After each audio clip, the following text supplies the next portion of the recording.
इस वीडियो में हम 2021 में रिलीज हुई मूवी केट को एक्सप्लेन करेंगे। मूवी एक सीरियल किलर की लाइफस्टाइल पर बेस्ड है जो कि डिफरेंट मिशंस में डिफरेंट लोगों का खून करती थी।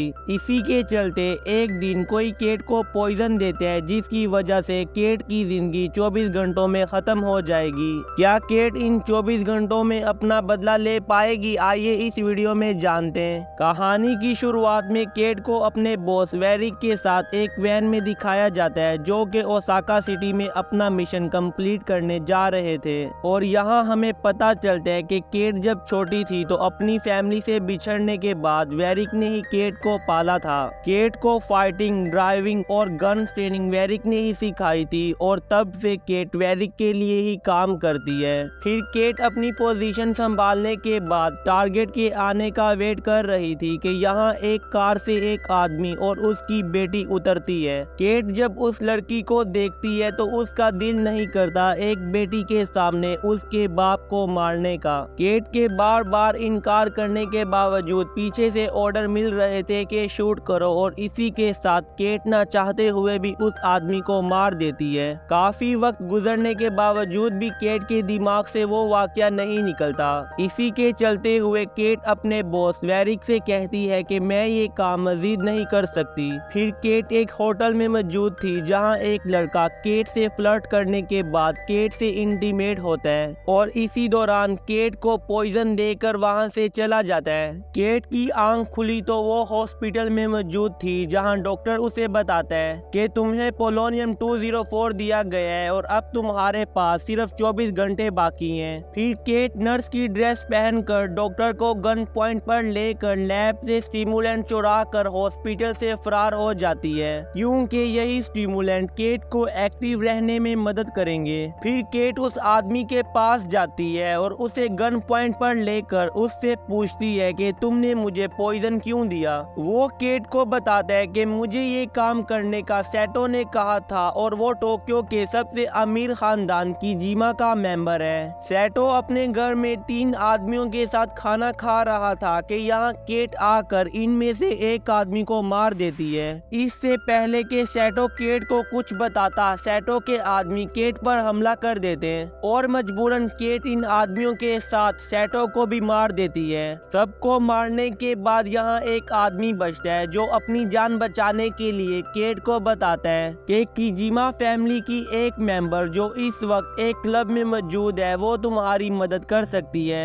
फिर केट को उसी क्लब में दिखाया जाता है जहाँ केट उस लड़की को देख रही थी। ये वही लड़की थी जिसके डैड को केट ने मारा था। केट उस लड़की यानी एनी से कहती है कि किजिमा को कॉल करके यहाँ बुलाओ, बट एनी के पास किजिमा का नंबर नहीं था क्योंकि किजिमा अपने असिस्टेंट रेंजी के अलावा किसी से कांटेक्ट नहीं करता।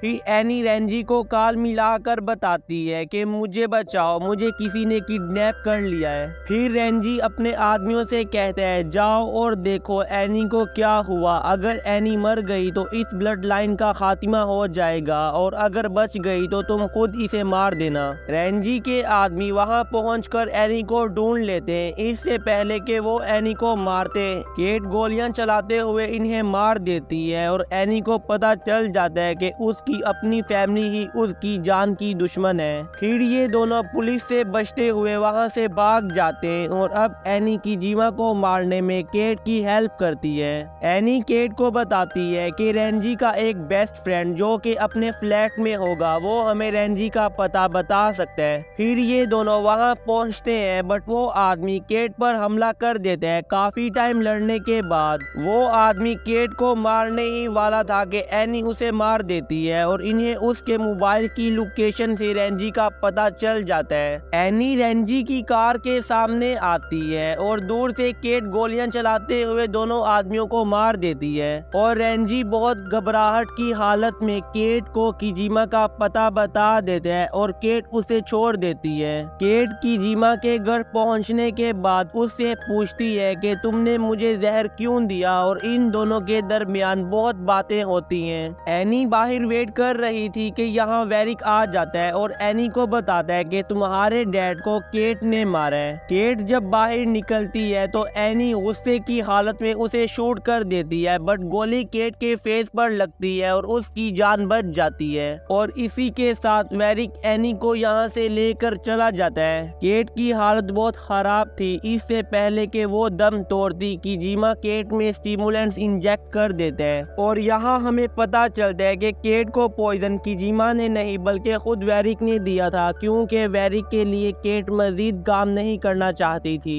और एनी के डैड को मरवाने के पीछे भी वेरिक और रेंजी का हाथ था, इसीलिए वेरिक केट का इस्तेमाल करके किजिमा को भी मारना चाहता था।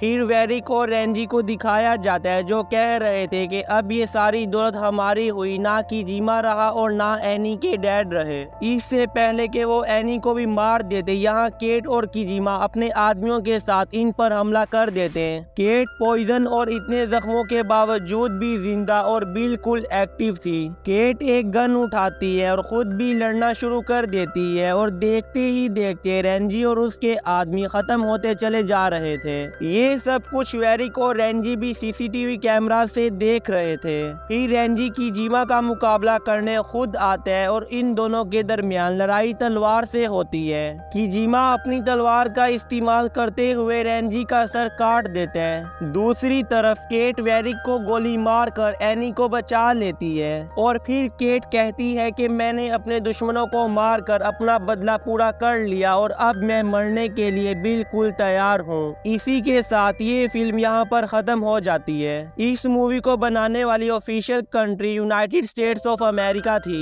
इस मूवी का टोटल बजट $25 मिलियन था। Thanks for watching, take care, bye bye, see you again in the next video.